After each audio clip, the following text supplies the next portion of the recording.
Hey, it's Rafael Cintron here, teaching more than 55,000 people all over the world how to grow their Shopify dropshipping businesses. In this video, I want to talk about how to reduce your chargebacks, disputes, and refunds on your Shopify store. You probably are already getting sales on your Shopify store or even trying to scale up your profitable campaigns. But one of the things that holds a lot of people back, definitely a lot of my mentorship students, are chargebacks, disputes on PayPal, maybe your Stripe account gets banned because of these chargebacks. What do you do, and what are the solutions to every type of problem? There's many problems. For example, the first one could be you sent out the product, the customer received it, but it broke very quickly. It wasn't a high quality product. Or you sent out the product, the customer used it, they used it for a while, and then they said, oh, I don't like it. Oh, I don't have a use for it, give me my money back. Or you have your actual fault or your supplier's fault where you try to send the product gets stuck in China, or you have a problem like that and you can't actually deliver it to the customer, or the postal service does a mistake, or you just have a delay in the delivery time, many different problems. So how do we solve all of those? The first thing that I highly recommend you to do if you want to definitely reduce your chargebacks and your disputes, the first thing is to edit the customer billing statement. You can find this by going to your settings and then the payment methods on Shopify, and then clicking on Shopify payments if you're using Shopify payments, or Stripe, whichever one of them you're using, or if you're using another payment processor, or even PayPal. Usually when somebody buys from your store, you have a determined billing statement that says, oh, you bought from yourstore.com, or you bought from this particular company. Now what happens a lot of the time, specifically with Shopify payments, is people will put their own name, or maybe you put the legal company name, or maybe you put a name from your store that was that name 6 months ago, but is currently another niche or another name. And usually customers that call their banks for a chargeback, for a dispute, they call it because they can't recognize that name in the billing statement. I'll give you an example. Let's say you sold swimsuits 6 months ago and you set up your store with swimsuits, and in your billing statement it says myswimsuits.com. Now you're selling cooking utensils, and now you're selling kitchen products. Let's say that you start to sell those kitchen products, they start to be quite profitable, you start selling a lot, and now the customer receives that kitchen product, but in their billing statement, on their credit card statement, on their debit card statement, or whatever they're using to pay, it says myswimsuits.com. The customer is going to be very confused, and they're likely going to call their bank and say, hey, I didn't order a swimsuit, I didn't order from myswimsuits.com. If you want to take it one level up a notch, what you can do with that URL, you can create a custom product page or a custom landing page or funnel that takes them to a specific funnel related to chargebacks, refunds, disputes, that maybe has a video of you or a video of your assistant, whatever, that says, hey, we just noticed you were checking your billing statement, and this is the link for people to actually get more information about our brand and see if we can help you be satisfied or get 100% satisfaction. And then in the bottom, maybe you have a survey asking the customer what their problem is with their product, if they can help you better, whatever that customer wants to vent to you. You put that link to a funnel that is very specific, or a product page that is specific to those people doing a dispute, so that those people don't just call their bank and say, oh, this place sucks, let me just get my money back. They actually go to that link and they find out that, hey, this person actually cares. Let me fill out the survey. Let me get a refund.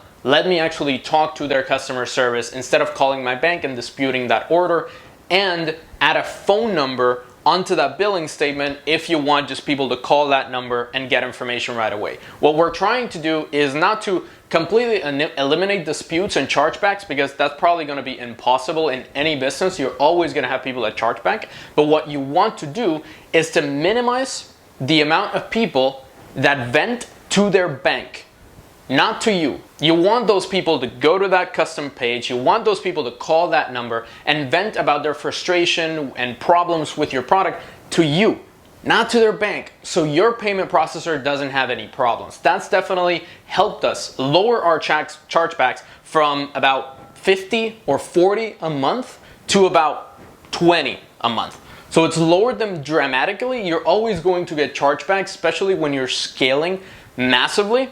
When you have that high volume of chargebacks that almost your payment processor is going to ban you, what you want to do is get that chargeback ratio down by creating a custom product page, creating a phone, so that your customers can be happy from your purchase, from their purchase from your store. Really quick note, if you want to learn from me live in a private group how to start and grow your Shopify business for 5 days, we're going to be live. You can ask all questions you want, showing you all the topics, all the information you need for free.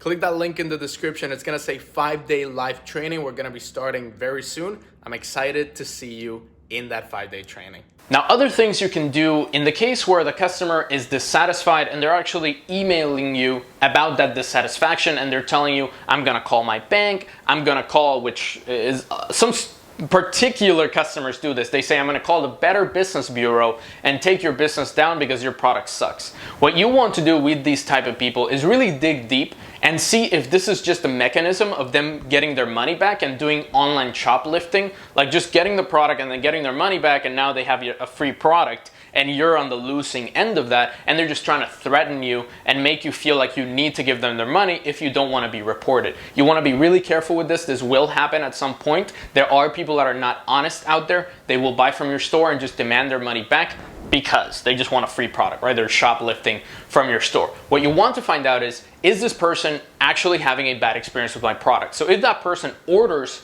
from your store and the item delivers there in about 10 days or 14 days or whatever the shipping policy that you have is, and they get the product, they use it, and then a month later they say, give me my money back, give me a refund.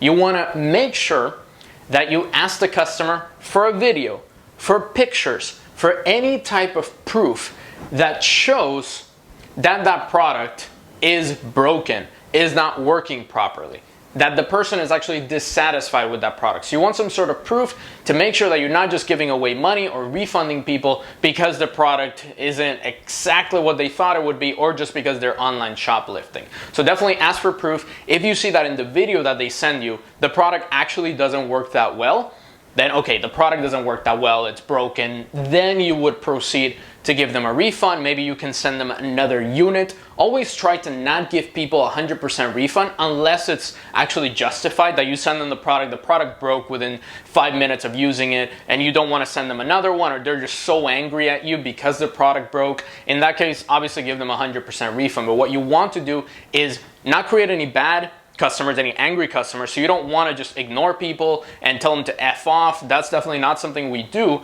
What you want to do is find out, is it actually my fault? Is the product late? Is the product broken? Is the product not working properly? When you have that proof, then you want to really negotiate with the customer to see if you can send them another product, or maybe send them another 2 products as a sort of apology of you actually having that broken product. You want to lose as less money as possible, because those little paper cuts will amount to a big loss at the end of the month, at the end of the year, and you want to definitely avoid that. Now, another thing which might seem obvious, but customer service, amazing customer service. A lot of people, what they do when they start a Shopify store and they start to grow it, they get a lot of sales, is they do their customer service by themselves, or they just hire some random person from Upwork or Fiverr to do the customer service. You want to make sure that that person that you hire for customer service is a quality English speaker, cares about the customers, and you actually train them to do your customer service. Try to be as fast in response as possible. Try to, if a customer has a problem with their delay order, if a customer has a problem with how the product is used, or any sort of problems, maybe the color is wrong, try to address that as fast as possible. It'll not only give you really good reviews online and people talking about your store, people talking about your products, but it'll also avoid refunds, disputes, chargebacks that'll be a problem later on. The best thing you can invest in when you're starting to scale, apart from more ads, hiring the right team, is support. The customer service needs to be polished, and this is something that a lot of people ignore.